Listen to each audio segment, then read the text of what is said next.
J.J. Abrams is once again bringing balance to the Force as the new director of Star Wars, Episode 9. Abrams' name immediately began swirling after previous Episode 9 helmer Colin Trevorrow exited the project last week, and why wouldn't it? Abrams revived the film franchise with 2015's The Force Awakens, and with quite a bit of behind-the-scenes shuffling of directors in recent months. People assumed Lucasfilm head Kathleen Kennedy would look for a safe bet. Heat Vision's Aaron Couch, Ryan Parker and Graham McMillan have assembled to break down the news. Couch, ever since Trevorrow's exit, there's been chatter online that this would be a great opportunity for a woman or a person of color to take over the franchise, and the announcement has left some disappointed on that front. At the same time, the news isn't surprising, as this is a safe choice in the sense Lucasfilm knows it can work with Abrams. It always felt like it'd be Abrams or Last Jedi's Rian Johnson for that reason. The surprising news is that Chris Terrio, of Argo, Batman v Superman and Justice League fame, has joined to write alongside Abrams. He seems like he's following in the footsteps of oft-Abrams collaborators like Alex Kurtzman as the screenwriter who is getting every big job these days. Parker, if this move were any more safe, there would be a dial on it. I think I am happy about it. I mean, Abrams has proven he can deliver a great Star Wars picture. So, I am not even worried about that. But, one of the aspects that made the original trilogy so complete was it was 3 different flavors from 3 different directors. Each piece had its own unique feel.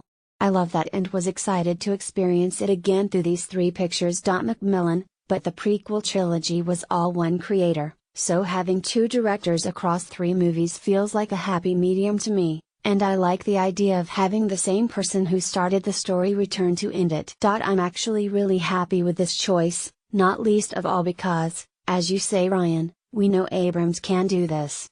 There's something to be said for Episode 9 to be in a safe pair of hands. Let the standalone movies be where Lucasfilm experiments. The main trilogy is the place where Star Wars does unapologetic Star Wars. Parker, I feel completely secure saying right now that Last Jedi will be the best of the new 3.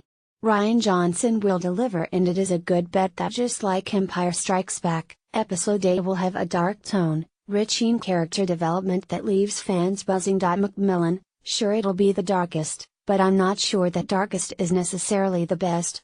I have no doubt that Last Jedi will be good, but there really is something in the sincere optimism and corniness of The Force Awakens that really worked for me, and feels almost more appropriate to the franchise in some way. Darkness is great for a middle chapter, it sets up the conflict and ups the stakes for the final chapter, after all, but when it comes to Star Wars, I want something approaching a happy ending. Ewok singing optional. Maybe that's just me. The happy ending, not the singing Ewoks. Parker. Going more into JJ being back in the saddle, I think 9 will be better than Force Awakens. I am basing that off of the fact that I enjoyed Star Trek Into Darkness more than the first reboot. I think, just like he did there, JJ will bring even more enjoyment to the characters he knows better with a second bite at the galaxy far, far away. McMillan, and this is where Ryan and I schism forever. Into Darkness better than Star Trek? Them's fighting words, Parker. But I'm definitely curious to see what, if anything, Abrams will do to reflect the older, more mature Rey, Finn, Poe et al. In 9, and to see what he can bring to the final showdown. For now, with the First Order. Couch, Into Darkness is largely considered the weakest entry in the J.J. Abrams rebooted Star Trek franchise, so it's interesting that you feel that way. I actually would point to Into Darkness as a reason why Abrams will nail Episode 9. He likely learned from the mistakes of that film and wouldn't repeat that with a second go. He's even spoken openly about some of the regrets he has about the choices on that movie. This is his chance at doing a sequel the right way. Well, a sequel to one of his films. People liked Mission Impossible 3, Star Wars, Episode 9 is set for May 24, 2019.